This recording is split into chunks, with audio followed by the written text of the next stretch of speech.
இன்றைக்கி தேவன் என்ன தெரியுமா சொல்கிறாங்க?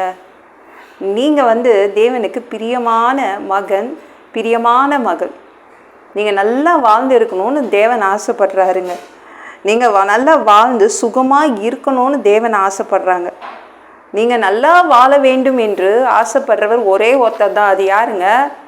தேவன் தான். வேறு யாராவது இருக்காங்க நீங்கள் நல்லா வாழணும்னு? வேறு யாராவது ஆசைப்படுறாங்களாங்க? யோசிச்சு சொல்லுங்கள். நான் எல்லாவற்றையும் அனுபவிக்கணும், இது வேணும் அது வேணும், நம்ம எல்லாருக்கும் அந்த ஆசை இருக்குது. தேவனும் அதே தான் ஆசைப்படுறாங்க. நீங்கள் நல்லா வாழணும், நீங்கள் சுகமாக வாழணும், தேவனும் அதே தான் ஆசைப்படுறாங்க. சந்தோஷமாக இருங்கள் என்று தான் அவர் சொல்லியிருக்காருங்க. பைபிள் எடுத்து படித்து பாருங்கள், சந்தோஷமாக இருங்கள் தான் சொல்லியிருக்காரு. அழுதுகிட்டே இருங்கன்னு என்னைக்காவது பைபிளில் எங்கேயாவது வசனம் பார்த்துருக்கீங்களா? இல்லை இல்லை.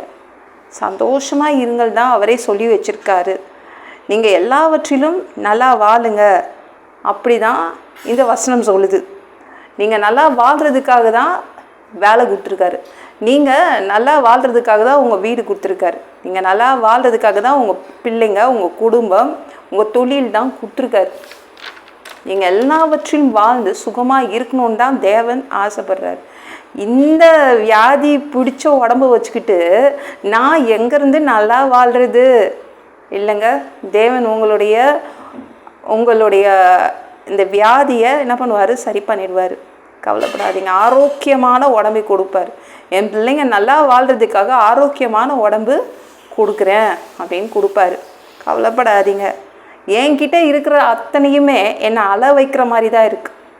எப்பொழுதும் என்னை கவலைப்படுத்துது, என்னை வேதனைப்படுத்துது, நிம்மதி இல்லை, சுகம் இல்லை. இப்போத்துக்கு என்கிட்ட இருக்கிறதெல்லாம் அப்படி தான் இருக்குது.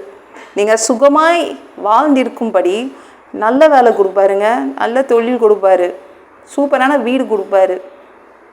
சரிங்களா? ஏன்னா அவருக்கு என்ன ஆசை? நீங்கள் நல்லா வாழ்ந்து இருக்கணும். அப்படி தான் அவர் ஆசைப்படுறாரு. வேறு யாரும் ஆசைப்பட மாட்டாங்க. நீங்கள் கேட்டு பாருங்களேன், நீங்கள் நல்லா வாழணும்னு யாருமே ஆசைப்பட மாட்டாங்க. தேவன் ஒருத்தர் தான் நீங்கள் நல்லா வாழணும்னு ஆசைப்படுவார். அது மாதிரி செய்தும் கொடுப்பாரு.